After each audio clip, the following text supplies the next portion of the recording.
Hi guys, my name is Sean Lucas, 21 years old. My hobbies are I love to play basketball, I love to game as well. I like to dance. That was my first hobby ever since elementary ako. Then, kumakanta din paminsan sa shower, ganun, alam nyo naman. Pero yun, that's most of my hobbies, I guess. Never broken a bone. Never po ako nabalian. Pwede ba yun? Paborito kong cake ay carrot cake. Yun, siguro that's a trivia. Siguro ako makain ng bagoong. Puro pagkain. Family, my mom was a singer dati. Before I was born, she was a singer talaga. So doon ko nakuha yung kahiligan ko sa music, ganun. Kasi when she had me, like, nag-stop na siya sa pagkanta, naging full-time mom na siya.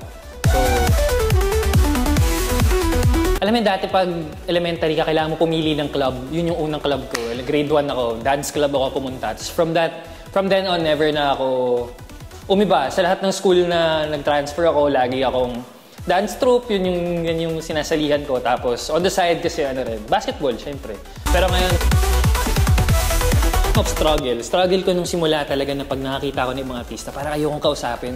Sobrang kabado ako na parang shit, kakausapin ko ba to? Baka awkward. But then I realized na parang everyone naman pala, once you approach them and you talk to them, they're open to talking to you as well. Yeah, it's been a great experience. Meeting so much people, parang sobrang na-open yung world ko ever since then. I stopped school first year ako ng college. I wasn't able to continue. But I'm planning to go back. Kasi, education din talaga is very important to my family. And sa akin din, that was my first goal before ako nag-artista is parang yun yung naisip ko na path, na set ko na pag-graduate ko, titatrabaho ako, magiging engineer ako, parang yun na yung naisip ko. So, hopefully, kaya ko pang balikan yung dream na yun.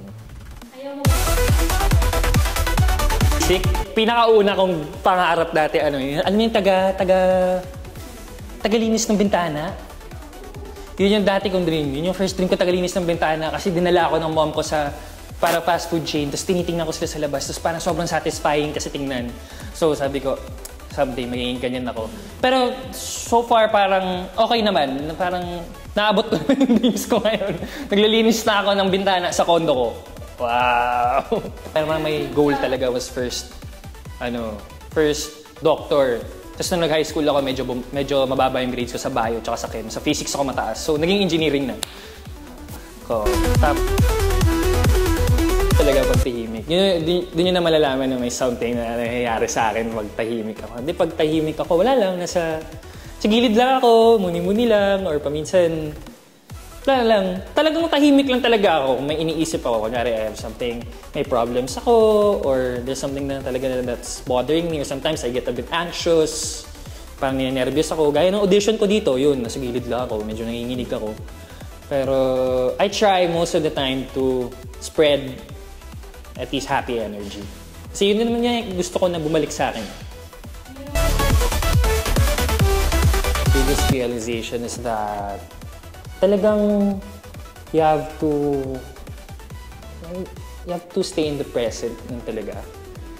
Don't think too much about the future and the past, I guess. When it comes to work, kailangan galingan ko lang talaga, ayusin ko kung nasa man ako ngayon and stop thinking about what happens next. Kasi nawawalan ako ng focus sa ngayon, sa kakaisip ko sa next na mangyayari. So,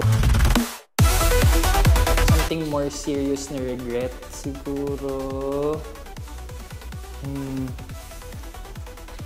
niregret ko na di ako nagsimula mas maaga siguro sa pag-explore ng mga ganong bagay.